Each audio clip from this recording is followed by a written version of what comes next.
여러분 안녕하십니까. 방송으로 보는 신문 아침엔 매일경제 시간입니다. 오늘은 2월 5일 금요일입니다.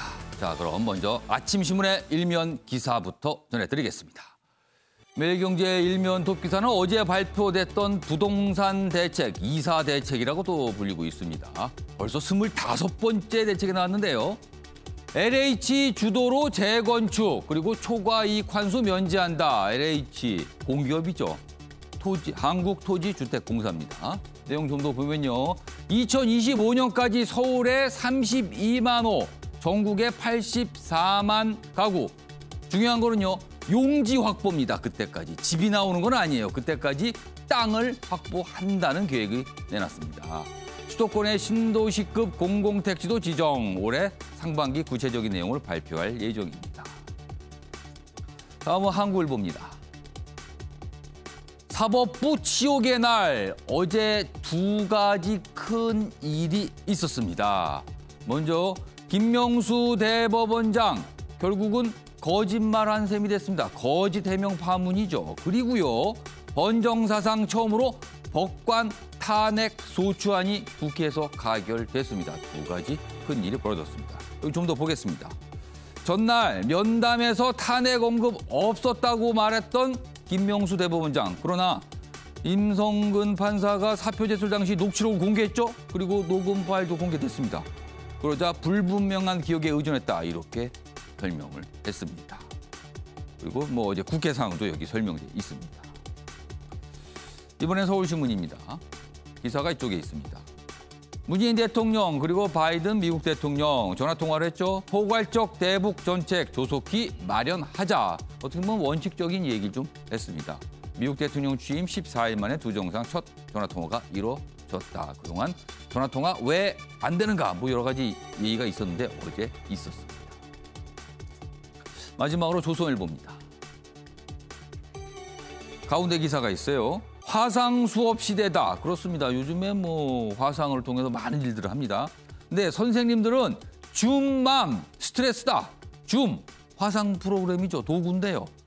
아이들이 수업을 할 때 옆에서 어머니들이 지켜보시는 경우가 많답니다. 선생님들이 그걸 좀 굉장히 의식을 한다는 거죠. 스트레스다. 내용 보면요. 집에서 수업 보며 우리 아이는 왜 발표 안 시키세요? 이런 얘기를 한답니다. 특정 학생만 편애하시나요? 학교 측에 항의하는 경우도 있어서 선생님들이 굉장히 좀 스트레스를 받는 경우가 있다. 이렇게 기사는 다루고 있습니다. 자, 지금까지 일면 기사 짚어봤고요. 오늘도 뉴스의 행간을 읽어주시기 위해 네 분께서 자리하셨습니다. 아침에 매일경제의 금요일 멤버 한 분씩 소개해드리겠습니다. 먼저 김관호 계명대 교수 오늘도 자리하셨습니다. 그리고 그 옆에는 이종훈 정치평론가 나오셨고요.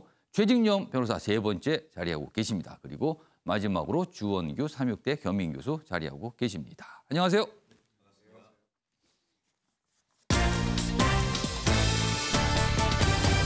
오늘 다룰 주요 이슈들을 네 가지 키워드로 정리했습니다. 한눈에 오늘 주요 내용을 보실 수 있습니다. 아침을 여는 키워드 첫 번째는 거짓말 이렇게 돼 있습니다. 김명수 대법원장의 해명, 거짓 해명이 됐습니다. 그 얘기 준비돼 있고요. 두 번째는 마지막 승부수.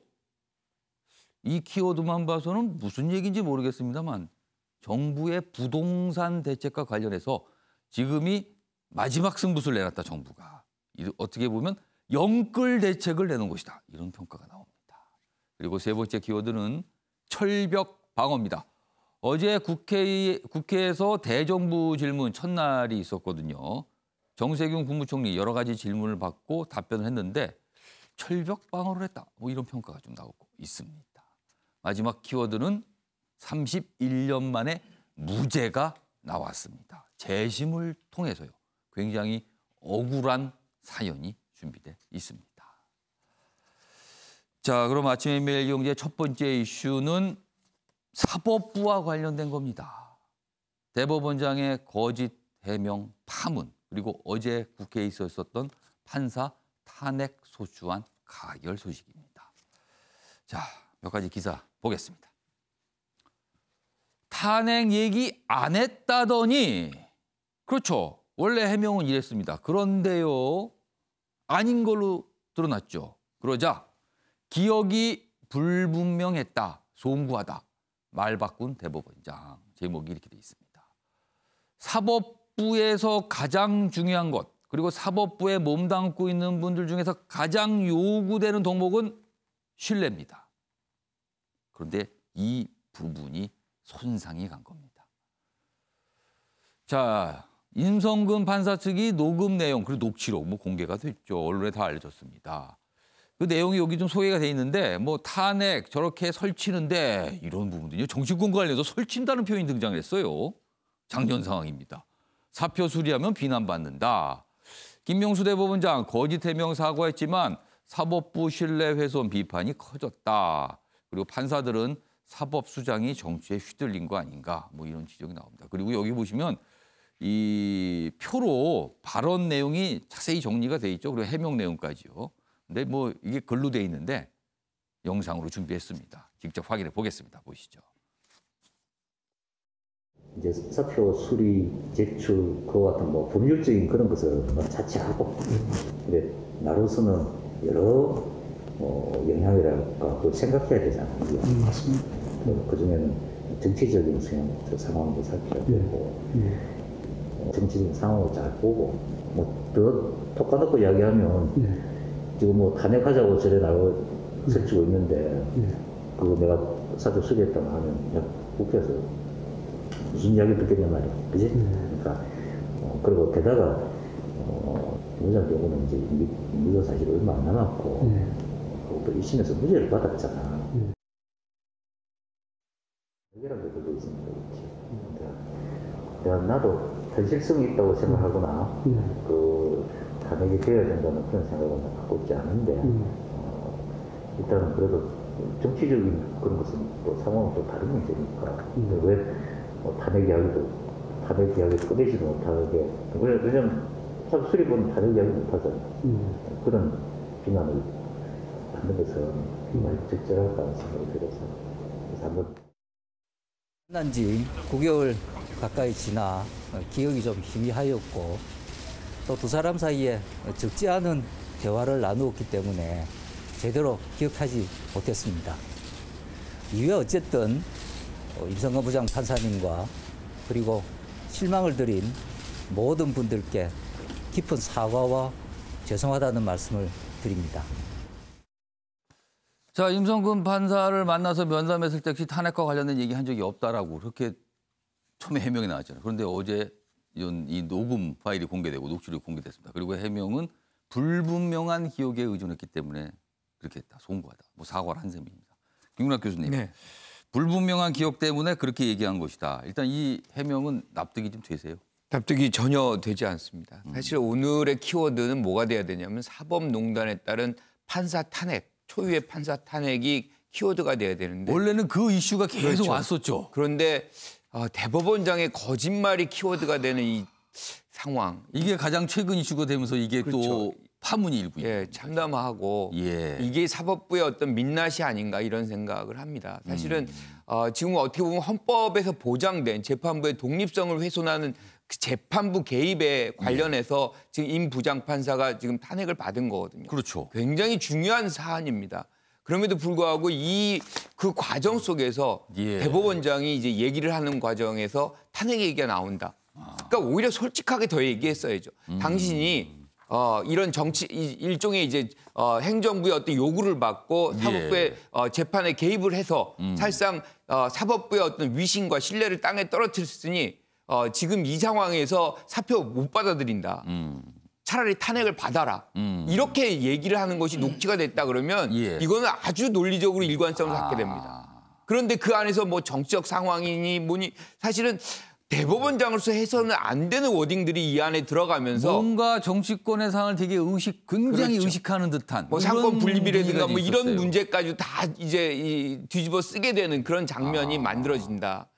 저는 지금 또 다른 얘기가 있죠. 우리가 이제 녹취까지 가는 이 장면은 더 비참한 얘기거든요. 그러니까 그 얘기는 이제 또 우리가 계속 얘기하겠지만 따로 건 얘기가 준비되어 있습니다. 그래서 저는 이 부분이 어떻게 보면 사법개혁의 시작점이 돼야 되는 상황에 우리가 지금 맞이했다. 이런 모습 자체가 그렇죠. 나타난 것부터 뭔가 지금 그렇죠. 시작이 돼야 된다. 그러니까 우리가 행정부, 입법부는 많이 노출이 됩니다. 그래서 예. 국민들도 많이 알고 있지만 사법부에 관해서는 뭐가 어떻게 돌아가는지 몰랐던 것인데 이런 상황을 이제 우리가 받기 시작했기 때문에 예. 실질적으로 지금부터는 사법개혁의 시작점으로 만들어야 되겠다는 생각이 들 수밖에 없는 장면입니다. 정치권 일각에서는 지금 대법원장 거취 얘기까지 하시는 분들이 있거든요. 그 부분은 좀 어떻게 저는 판단하나요? 이 부분에 대해서는 사실 사법부는 국민이 마지막으로 기댈 수 있는 영역이거든요. 예. 그런데 여기서 거짓말이 나오고 신뢰가 서로 간에 땅에 떨어지고 뭐 이런 장면이라 그러면 예. 저는 진짜 대법원장이 큰 결심을 해야 된다. 큰 그렇게 해서 결심을 할 사법부의 어떤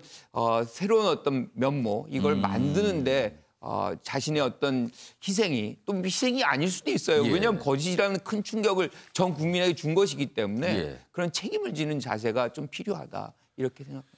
자, 사법부와 관련해서 앞서서도 두 가지 큰일이 있었습니다. 이 해명, 거짓 해명 논란, 그리고 어제 국회에서 탄핵 소추안 가결입니다. 관련 기사 이어가 보겠습니다. 정치권에 이제 반응들이 나오는 거죠. 이 사안에 대해서. 야당, 김명수, 탄핵 거래다. 비굴한 모습으로 연명 말라. 뭐 이렇게 엄청난 맹비난이죠, 지금요. 사법부에 대해서. 자, 좀 더 보겠습니다. 뭐 판사 길들이기 침묵 일관했다. 판사를 정치 제물로 바쳤다. 뭐 이런 야당에서 나오는 저 비판이고요. 여당에서는요. 이 녹음 파일 그리고 녹취록이 공개된 자체를 또 문제를 삼고 있습니다. 임성근 판사죠. 불법 도청 이런 표현이 나와요. 파렴치한 거다. 그리고 이거를 녹음을 해서 공개한 자체를 문제 삼고 있습니다. 지금요. 관련 기사 하나 더 있습니다. 김명수 의중을 이해하려고 몰래 녹음했다는 임성근 판사. 어제 탄핵 소추안이 가결된 그 당사자가 됐죠. 대상자가 됐는데 사표 수리 안 되자 독대 대화 내용 녹음 그리고 이제 공개를 한 거예요. 그리고 본인은 탄핵안 가결돼서 납득 안 된다 또 이런 반응을 보였습니다. 그러니까 이건 또 다른 시각이 들어갈 수 있는 내용이 됩니다. 이거는요. 자, 그럼요. 이 내용과 관련된 영상 여야의 반응입니다. 들어보겠습니다. 김명수 대법원장은 정권의 판사 길들이기 비겁한 침묵으로 일관하고 사표 수리를 거부하며 후배를 탄핵의 굴로 떠미는 모습까지 보이고 있습니다. 대법원장을 따라 선배 법관으로서 후배들에게 창피하지도 않습니까? 김명수 대법원장은 비굴한 모습으로 연명하지 말고 본인 스스로를 되돌아보며 올바른 선택을 하기를 촉구합니다. 이게 불법 심부름 센터도 하지 않는 이런 불법 도청을 해서 폭로했다는 게 정말 충격적입니다. 이런 분한테는 사법 정의가 아니라 인간적인 예의나 도덕이 없는 사람 같습니다. 자, 이종훈 평론가. 자, 먼저 김명수 대법원장 관련된 질문을 좀 이어가 보겠습니다. 지난해 5월입니다. 면담 당시에 이런 얘기를 한 거예요. 탄핵과 관련된 얘기. 그다음에 정치권 약간 의식하는 듯한 분위기가 나오는 그런 말들을 했어요. 대법원장은 왜 그 당시에 그런 말을 했을까? 그리고 최근에 해명에서는 왜 그런 얘기, 탄핵과 관련된 얘기 한 적이 없다라고 거짓 해명을 했을까? 두 가지입니다. 어떤 이유가 있었을까요? 여당과 국민 사이에서 헤매고 계신다. 어떤 사이에서 지금 이런 표현을 있다. 제가 말씀드리고 싶어요. 그러니까 그 탄핵 얘기를 그 임 판사 만나가지고 계속 했을 때는 예. 잔뜩 여당을 의식하고 있었던 거죠. 그러니까 이게 지금 여당 내에서 지금 탄핵 얘기가 나오는데 말은 뭐 정치권이라고 두루뭉실하게 얘기하고 있지만 예. 국회 하지만 실제로는 야당 쪽에서 뭐 탄핵 얘기는 안 했잖아요. 임 판사에 대해서. 그러니까 결국은 여당 의식 잔뜩 그때 하고 있었다는 얘기거든요. 탄핵이라는 단어가 여러 번 등장하잖아요. 그죠? 대화, 짧은 대화 예. 속에서도. 그러니까 그만큼 의식을 많이 하고 있었던 거죠. 여당으로부터 비판받는 거를 자기는 피하고 싶은 거죠. 그게 이제 그때는 강했던 거고. 자, 그런데 탄핵 얘기를 안 했다라고 사실 국민들한테 이제 거짓 해명한 거잖아요. 그죠? 예. 그때는 또 이제 사법부 수장으로서 여당 눈치 본다. 이거 말이 안 되잖아요. 그죠? 그 비난이 또 이제 두려웠던 거죠. 자, 그러니까 이번에는 그 의식을 양쪽으로 한 거예요. 그렇죠. 그러니까 이쪽으로부터도 비난받지 않고 저쪽으로부터도 비난받지 않으려고 했는데 예. 결국은 거짓말 곱하기 거짓말이 돼버렸다. 지금 결과적으로는 원래 생각했던 건 안 돼 버렸어요. 그렇죠. 그러니까 탄핵 얘기를 안 했다라고 얘기했는데 한 거로 드러난 거, 그거 거짓말 하나. 거기에 더해서 기억이 불분명해서 예. 이것도 또 다른 거짓말이다. 전 그렇게 생각해요. 기억이 불분명할 리가 없잖아요.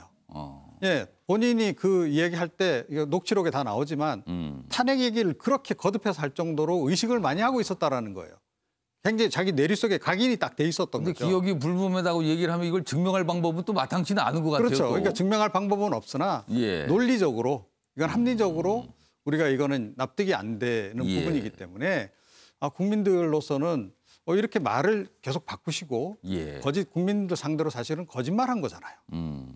따지고 보면 그런 거 아닙니까? 예. 자, 그런 분 게다가 여당 눈치를 잔뜩 보는 이런 사법부 수장을 우리가 신뢰할 수 있을까? 예. 아마 저뿐만 아니고 모든 국민들이 그 생각을 지금 하고 있고 아마 굉장히 좀 자괴감을 많이 느끼고 있지 않을까 이렇게 생각합니다. 자, 최인영 변호사. 네. 국민의힘, 제1야당인 국민의힘에서는 지금 대법원장 관련해서 향후 어떤 움직임이 있습니까? 뭐 탄핵 소추안을 또 발의하겠다 뭐 이런 얘기도 나오던데요. 그렇습니다. 가장 강력한 목소리는 탄핵을 해야 될 것은 임성근 부장이 아니고 김명수 대법원장이다. 이런 얘기가 지금 나오고 있습니다. 그리고 그보다 약간 낮은 수위다라고 한다고 하면은 예. 탄핵까지는 가지 않다 하더라도 예. 스스로 사퇴해야 된다라는 얘기를 사퇴 하고 요구도 있고, 나오고 있습니다. 예, 그리고 또 나아가서 율사들 출신 중에는 예. 이게 국회에다가 해명하는 내용이 사실과 다른 얘기를 해서 제출했기 때문에 그것이 이른바 형법상 허위 공문서 작성 및 동행사죄다라고 해서 그 내용이라는 거는 지난해 5월에 면담 당시에 뭐 탄핵과 관련된 두 무슨 가지 얘기를 했는가? 사표 제출한다고 했는 사실이 없다는 점. 나아가 그와 관련해서 탄핵 때문에 수리를 하지 않는다라고 얘기는 하지 않았다라는 점을 실질적으로 김도읍 의원이 요청했는 거에 대해서 문서까지 만들어서 앞서 했던 해명과 같은 내용을 국회에 그렇죠. 제출했다는 국회까지 거군요. 제출했단 말이에요. 그러면 그 내용이 허위지 않습니까? 그 내용이 그러면은 사실과 다르게 된 거네요. 그렇죠. 그러면. 그렇기 때문에 그게 형법상 허위 공문서 작성죄에 해당한다라는 주장까지 지금 나오고 있습니다. 그렇기 때문에 구체적으로 이것을 형사적으로 고소할지 여부에 대해서는 놔둬 봐야 되겠습니다만 예. 율사들을 중심으로 해가지고 제도적으로 탄핵을 해야 된다. 그리고 또 형사적으로 고소해야 된다. 나아가서 스스로 사퇴해야 된다는 목소리가 나오는데 예. 오늘 주요 일간지의 이 사설에 보면은 예. 말씀하신 것처럼 탄핵해야 된다, 사퇴해야 된다는 얘기가 나오는 걸 보면은 그와 같은 목소리가 단순히 그 야당 쪽에서만 나오는 것은 아니다라고 볼 수 있는데요. 제가 한 마디 덧붙이고 싶은 것은 미국 연방 대법원장과 대법관을 뭐라고 부르는지 혹시 아십니까? 뭐라고 부릅니까? 그냥 저스티스라고 합니다. 저스티스예요, 그냥. 예, 여자 대법관이 나오기 전까지는 미스터 저스티스라고 했습니다. 그 자체로서 정의인 겁니다. 정의가 불의와 거짓말을 얘기를 할 수가 있습니까? 거짓말을 국민에게 다두고 얘기했다는 것은 그건 예. 정의로서의 자격이 없다는 것이거든요. 예. 그렇다는 점에서 지금 야당에서 나오는 탄핵이라든가 사퇴 이런 문제는 상당히 설득력이 있다라고 보입니다. 하나 더 요거는 좀 짚고 넘어가야 될 것 같은데 여당 내에서 지금 공개된 녹음 파일, 그리고 녹취록 내용, 녹음 파일과 관련해서 이거는 지금 여기 기사에도 표시가 있습니다. 불법 도청이라는 얘기를 했어요. 임성근 판사가 김명수 대법원장을 만났을 때 그 대화 내용을 녹음한 거, 이거는 법적으로 어떻게 됩니까? 법률적으로 봤을 때는 예. 아무런 불법은 아니다. 왜냐하면 문제가 이것이 없습니까, 문제가 그러면? 될 게 통신비밀보호법 위반이 여부가 문제가 되는데요. 통신비밀은 자기가 아닌 제3자끼리 하는 것을 몰래 녹음하거나 그럼 남의 대화를 녹음했을 때 문제가 그렇죠. 되는 그런데 거군요. 둘 사이에서는 녹음을 한다 하더라도 비밀이 없지 않습니까? 그렇기 예. 때문에 그 자체가 통신비밀보호법이라든가 어떤 법률적인 위반이 되지는 않습니다. 예. 다만 그것이 지금 어떻게 대법원장과 대화하는 것을 녹음할 수 있냐라는 도덕적, 고의적인 어떤 비난은 가능할지 모르겠는데 예. 법적인 문제가 되지는 않는다. 오늘 제가 직전에 봤더니만 한 일간지에서 지금 임성근 부장판사와의 그 인터뷰했던 기사가 나왔습니다. 예. 왜 녹음을 했냐 했더니만 예. 본인이 가서 그 어떤 본인의 얘기를 제대로 하는지 그리고 김명수 대법원장의 의중이 무엇인지 좀 확인하기 위해서 얘기를 했다라고 그 녹음을 했다라고 오늘 지금 기사에 나오는 것 같은데요. 확실하게 자기가 이해하기 위해서 녹음을 예, 그렇게 했다. 했다라고 얘기를 하는데 그러면서 이것을 공개하는 게 제가 말씀드린 것처럼 법적으로 문제 안 되지만 고의적인 문제 때문에 그걸 하기 전날 밤에 한숨도 못 잤다 그렇게 얘기하는 것 같습니다. 자, 주원 교수님 이 얘기 좀 해보겠습니다. 대화 내용을 녹음을 했고요. 그리고 공개까지 된 겁니다. 이 부분에 대해서 여당을 중심으로 또 지적하는 목소리가 있습니다. 이 사안은 어떻게 보세요? 네, 이건 여당의 비난도 분명히 일리가 있다고 생각합니다. 변호사님 말씀처럼 이게 법적인 문제는 없을 수 있어도 사실 도의적인 비난할 수 있는 부분에 플러스를 해서 이건 정치적 목적이 있다고 생각이 들어요. 임 부장판사도. 왜냐하면 이 대화록을 공개를 할 때 사실 김명수 대법원장의 거짓말이 촉발된 거는 사실이지만 두 분 사이에 많은 대화가 오갔다라고 유추가 되거든요. 그런데 이 부분에 있어서 자신의 유리할 수 있는 부분만 지금 공개했다는 부분은 공개된 부분이 맞습니다. 많은 대화 중에서 너무 일부분 예, 그렇습니다. 뭔가 좀 선택된 거 아니냐 이 말씀이네요. 그 대화의 흐름 속에서 임성근 부장판사가 탄핵에 대해서 자신도 어떤 의중을 갖고 있는지를 객관적으로 밝혀야 되는 거거든요. 예. 지금은 대법원장의 의중만 밝히는 것을 공개했기 때문에 그분 임성근 부장판사 자신의 의중도 같이 밝혀지는 게 오히려 정치적 목적이 없는 그런 발언이나 공개로 볼 수 있어야 되지 않을까. 저는 그래서 이 부분에 대해서 김명수 대법원장의 거짓 해명에 대해서는 좀 엄중하게 책임을 물어야 되겠지만 이걸로 인해서 사실은 재판에 개입하고 판결문을 수정했던 임성근 부장판사의 그 위헌 소지에 대한 탄핵, 요 의의와 취지는 훼손돼서는 안 된다고 생각합니다. 네, 김건희 교수님 추가 발언 기회 요청하셨어요. 임 부장판사가 본인이 탄핵을 받을 줄 알았던 거죠. 그렇기 때문에 이제 사표를 먼저 쓰고 그런 어떤 치욕적 장면에서 벗어나려고 했는데 지금 김명수 대법원장이 사표를 수리를 안 해줄 것을 알았던 거죠. 결과적으로 받아주진 않았죠. 그렇죠. 그거를. 아니 결과적으로 저는 사표 수리 안 해줄 것을 알고 갔을 것이다. 왜냐하면 우리가 도청이 아니라 지금 이를 녹취를 할 때는 사실은 굉장히 의도성이 강하거든요. 계획된 것이 아니면 사실 그렇게 못합니다. 그러니까 지금 뭐 자기가 얘기한 것을 어떻게 확인하고자 했다 그러지만 대법원장하고 얘기하면서 녹취한다는 그런 상상을 할 수 있는 사람이 몇 대나요? 그러니까 이 부분도 지금 네가 지적이 계속 나오고 있어요. 그러니까 일종의 이제 대통령하고 얘기하는데 녹취한 거거든요. 똑같은 겁니다. 이제 이런 것을 뭐 자연스럽게 본인의 어떤 기억을 돋기 위해서 했다라고 얘기한다면 그걸 어떻게 믿겠어요? 저는 이 과정이 사표 수리를 안 해줄 것을 알고 계획적으로 했다라고 생각을 할 수밖에 없는 이 장면. 왜냐하면 뭐 실제로 자신의 어떤 기억을 위해 했다고 얘기한다면 여기서 지금 왜 그걸 공개합니까? 알겠습니다. 제가 그 부분은 잠깐만요. 또 이종우 평론가도 하시면 30초씩 드릴게요. 핵심만 말씀해 주세요. 그런데 만약에 이번에 이 녹취록이 공개가 안 됐다면 상황이 어떻게 흘러갔을까요? 진실 공방으로 갔겠죠. 아니요. 김명수 대법원장은 분명히 나 탄핵 관련해서 언급 안 했다라고 할 것이고 김명수 대법원장이 만난 자리에서 탄핵 얘기를 했다더라라고 보도한 언론사들은 다 가짜 뉴스를 생산한 매체가 돼버리는 거잖아요. 자, 그리고 국민들은 진실을 영원히 모른 채 넘어갔을 수 있다. 이게 과연 온당한 상황이었을까? 이것도 한번 짚어봐야 된다 이렇게 생각합니다. 주인영 변호사. 그렇습니다. 지금 지난 4월 달에 이미 사표를 냈습니다. 근데 수리를 안 해줬어요. 그러고 나서 총선 끝나고 나서 원구성이 되기 전에 갔던 겁니다. 그래서 그 얘기를 했더니만 그때는 원구성도 안 됐기 때문에 탄핵 얘기도 이탄입 당선자와 어떤 그런 사람들이 얘기는 하고 있었지만 사실은 탄핵에 대해서 논의도 안 되고 있었던 거예요. 그럼에도 불구하고 지금 임성근 부장한테 지금 대법원장이 탄핵이란 것을 6번이나 얘기하고 정치, 국회란 것을 거의 10번 이상 얘기를 했다라고 한다고 하면은 그 맥락을 충분히 정치적 맥락을 이해해야 된다고 봅니다. 이 사안 듣고 보니까요. 이게 항상 어떤 이렇게 정치적으로 민감한 사안이 발생하면은 어떤 증거가 나와요. 그러면은 그 증거 내용에 대해서 집중하는 쪽과 이 증거가 어떻게 만들어졌어요? 왜 나왔어요? 라고 집중하는 쪽이 나옵니다. 또 그러는 것 같은데요, 지금요. 과거에도 많이 봤던 장면이 아닐까 싶습니다. 자, 어제 또 한 가지 중요한 일이 있다고 아까도 몇 번 말씀드렸는데 어제 국회에서 탄핵 소추안이 가결됐죠. 먼저 그 장면부터 확인해 보겠습니다.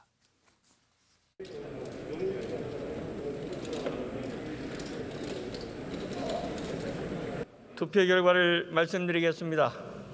총 투표수 288표 중 가 179표, 부 102표, 기권 3표, 무효 4표로서 법관 임성근 탄핵 소추안은 가결되었음을 선포합니다. 군권이 출석 탄핵 사법자가 규탄한다! 3권 분립에 따라 사법부의 잘못을 견제하고 바로잡아야 하는 입법부의 의무를 수행한 것입니다. 오늘 법관 탄핵은 아무런 실익도 없습니다. 오로지 본보기식 길들이기 탄핵입니다. 뭐 저런 공방이 오갔지만 국회를 통과했어요. 그러면은 헌법재판소로 가는 겁니다. 기사 보겠습니다. 임판사 임기 만료로 각하될 가능성이 크다. 헌재 탄핵안 전원재판부 시입니다. 이렇게 돼 있습니다. 최인영 변호사, 각하될 가능성이 크다. 지금 언론들이 이렇게 전망을 해요. 어떤 이유입니까? 소의 이익이 없으면은 각하한다 이 얘기인 거거든요. 각하라는 거는 이거를 뭐 따져볼 그 그렇죠. 여지가 없다. 소송 요건을 못 갖췄다라는 것인데 지금 헌법에 보면은 탄핵은 대통령이나 국무위원, 판사가 헌법과 관련해서 중대한 위법을 행위를 했을 때에 국회가 소추하고 헌재가 어떤 탄핵을 한다는 건데 예. 현직을 전제로 하는 겁니다. 그래서 주문도 전에 박근혜 전 대통령처럼 박근혜 대통령을 파면한다고 그렇죠. 했지 파면한다 않습니까? 이거죠. 파면하는 것이기 때문에 파면하려고 하면 현직이어야죠. 이미 퇴직했으면 파면이 안 된다는 버리면 거네. 대상이 안 된다. 그렇기 때문에 소액이 없어서 각하한다라고 하는데요.